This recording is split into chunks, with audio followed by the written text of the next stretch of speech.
Maintenant, comment est-il allé faire pour découvrir que les enfants étaient sexuels dès la naissance? Là, on doit la découverte de ce qui s'est passé à une américaine de choc qui s'appelle Madame Judith Reisman, que je salue. And you know what Gebhardt said to me? You know what Dr. Gebhardt said? He wrote me a letter, which I wish you had up there too, in which he said that oral and manual techniques were used on the children. Now, Phil, I'm going to say that once more. I'm going to say that once more. If I'm wrong, let them sue me.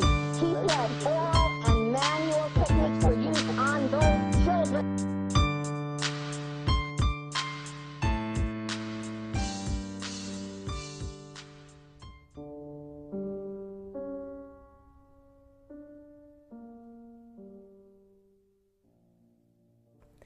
Et qui, comme juriste, est allé étudier de très près les résultats donnés par Kinsey en matière de découverte que les enfants avaient des orgasmes dès la naissance et pendant toute leur vie, pendant toute leur enfance. Kinsey a fait des tableaux dans lesquels il relate tel enfant de tel âge, ça va de 4 mois à 10, 11 ans, a réussi à avoir en l'espace de 24 heures tant d'orgasmes. Comment un type comme Kinsey peut-il nous parler d'orgasme d'enfant? Et Kinsey explique que les orgasmes d'enfants, c'est beaucoup plus difficile à reconnaître que les orgasmes des adultes, parce qu'en l'occurrence, pour les petits garçons, il n'y a pas d'éjaculation. Savez-vous ce que racontait Kinsey pour montrer ce qu'étaient les orgasmes des enfants? Tenez-vous bien. Nous devons ce travail remarquable à Madame Judith Reisman. Il appelle orgasme les cris, les convulsions et les mouvements désespérés d'enfants qui se débattaient pour échapper à leurs agresseurs. Kinsey appelle orgasme les hurlements de douleur et de terreur d'enfants violés. Kinsey nous a fait un rapport sur la sexualité enfantine, fait sur des enfants violés par des pédophiles dont il était lui-même. C'est ça qui a constitué le changement de morale en direction de l'éducation à donner aux enfants. Et nous y sommes à l'heure actuelle. Les enfants sont, paraît-il, sexuels dès leur plus jeune âge, on le sait par Kinsey, qui était un pédocriminel. The findings are so extreme that one child, a 4-year-old, is said to have had 26 orgasms within a 24-hour period. For Dr. Reisman, the obvious question was, where did Kinsey get such information? And I looked at those charts and graphs. I can't tell you how long it took me to try to process what I was seeing. I said, this is the torture of children. At the base of Table 31, Kinsey tells us that the data is based on actual observation of 317 males. Then on page 177 of the male volume, Kinsey writes, orgasm is in our records for a female babe of 4 months. But how would anyone recognize such a response in a young child? Kinsey wrote that among pre-adolescent boys and among younger females, orgasm is not so readily recognized, partly because of the lack of ejaculate. And so I said, what did this man, this Kinsey, call an orgasm? Right. I mean, it's an obvious question, isn't it? I mean, first of all, this was not possible, but second of all, what did he call? Well, I saw he documented it on page 160 and 161 in Kinsey's book, Sexual Behavior in the Human Male. He described specifically what he called an orgasm amongst these children. Kinsey defined orgasm for pre-adolescent children with the following description: a gradual and sometimes prolonged build-up to orgasm, which involves still more violent convulsions of the whole body, heavy breathing, groaning, sobbing, or more violent cries, sometimes with an abundance of tears, especially among younger children. And he said there were 6 categories. He called them 6 categories of orgasm, and he had category 1, 2, 3, 4, 5, and 6.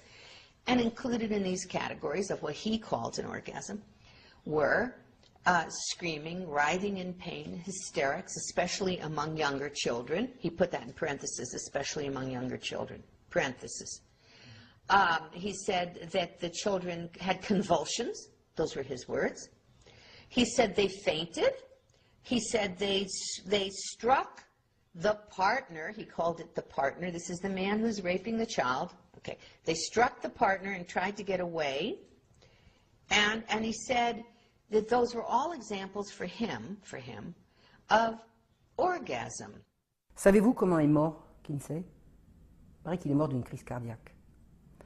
En réalité, il s'infligeait à lui-même, des sévices abominables, et on a retrouvé à sa mort qu'il s'était arraché les testicules. C'est pas bien comme exemple pour remodeler la morale d'un pays. Qui a financé le rapport Kinsey? L'Institut Rockefeller, qui existe encore, qui continue de financer. Une enquête a été faite auprès de la fondation Rockefeller, à peu près à l'époque où Kinsey a sorti son rapport, et des enquêteurs ont appris que le but de la fondation, dans l'enquête sur Kinsey, était d'extirper de l'Amérique toute sa moralité et son idéologie chrétienne. C'est-à-dire que le rapport Kinsey a été financé pour briser la morale et la famille américaine. Et nous en sommes maintenant. La famille américaine est loin derrière. C'est maintenant la famille en France, en Europe et dans le monde entier. C'est-à-dire qu'il s'agit d'un plan de destruction de la morale publique par l'intermédiaire d'une pseudo-révolution sexuelle. Pour tout casser, tout briser, le but ne peut être qu'un but de domination. In the 1950s, a congressional committee was formed under Congressman B. Carroll Reese to investigate the influence of the large tax-exempt foundations, including Rockefeller. There was a huge concern at the time, in the 1950s, that the foundations were now being run by people with a strikingly strident, a libertarian or liberal agenda, which resisted and resented the Judeo-Christian way of life. The late Norman Dodd was the director of research for the Reese Committee. In an interview recorded shortly before his death, Dodd stated that part of what the committee had learned was that the objective of the great foundations was to remove America from the values on which she was built and to do so through the education system. What we had uncovered was the determination of these large endowed foundations, this Carnegie Endowment story and the Ford Foundation and the Guggenheim and the Rockefeller Foundation, all working in harmony toward the control of education in the United States. Dodd's testimony becomes an important issue when considering the direct impact of Kinsey's research on sex education in America. While the Reese Committee investigated many programs funded by the foundations, when it came to Kinsey's research, they were vehemently opposed by the late Congressman Wayne Hayes. That's established quite well in Renee Wormser's book on foundations, their power and influence, a book that no American who wants to understand what happened to our country should be without. Renee Wormser was the lawyer for the Reese Committee. In his book, Wormser writes that the committee had dug up some significant material about foundation support of the Kinsey projects. This brought Mr. Hayes into a steaming rage, he says, and he asked to see our entire Kinsey file. It was produced for him, and he angrily declared to Mr. Dodd that we were to go no further with this particular investigation, contending that every member of Congress would be against our doing so. Mr. Hayes stated emphatically to Mr. Dodd that he would oppose any further appropriation to our committee unless the Kinsey investigation were dropped. Savez-vous comment s'appelle l'Institut Kinsey? Le vrai nom de l'Institut Kinsey, c'est Institut pour l'étude du sexe, du genre et de la reproduction. C'est-à-dire que le genre, l'étude de genre, fait partie de ce que promet l'Institut Kinsey, grand criminel devant l'Éternel. En 2007, Aaron Russo, qui était un homme de cinéma, atteint d'un cancer, a donné une longue interview à... Comment s'appelle-t-il, Alex Jones. Et il a dit avoir été ami avec un certain Nick Rockefeller. Alors, je ne connais pas l'affiliation, enfin, je veux dire les rapports familiaux entre ce Nick Rockefeller et la fondation du même nom. Enfin, il est vraisemblable que ce très riche monsieur faisait partie de cette bande. Et Aaron Rousseau a dit devant caméra, et il faut retrouver ce passage, que son ami Rockefeller lui a dit que dans les années 60, c'est-à-dire une dizaine d'années après la sortie du rapport Kinsey, c'était eux qui avaient inventé la révolution sexuelle, l'idée étant, en mettant les femmes au travail, de les couper de leurs enfants, de telle sorte qu'on puisse récupérer les enfants. Well, one of the things they told me was that he was at the house one night, and we were talking, and he started laughing. He said, "Aaron, what do you think women's liberation was about?" And I said, I had pretty conventional thinking about it at that point. I said, I think it's about women having the right to work, getting equal pay with men, just like they won the right to vote, you know? And he started to laugh. He said, "You're an idiot." And I said, "Why am I an idiot?" He said, let me tell you what that was about. We, the Rockefellers, funded that. We funded Women's Lib, you know? And we're the ones who got all over the newspapers and television, the Rockefeller Foundation. He says, and you want to know why? He says, there were two primary reasons. And they were, one reason was we couldn't tax half the population before Women's Lib. And the second reason was, now we get the kids in school at an early age. We can indoctrinate the kids how to think. It breaks up the family. The kids start looking at the state as the family, as the school, as the officials, as their family, not as the parents teaching them.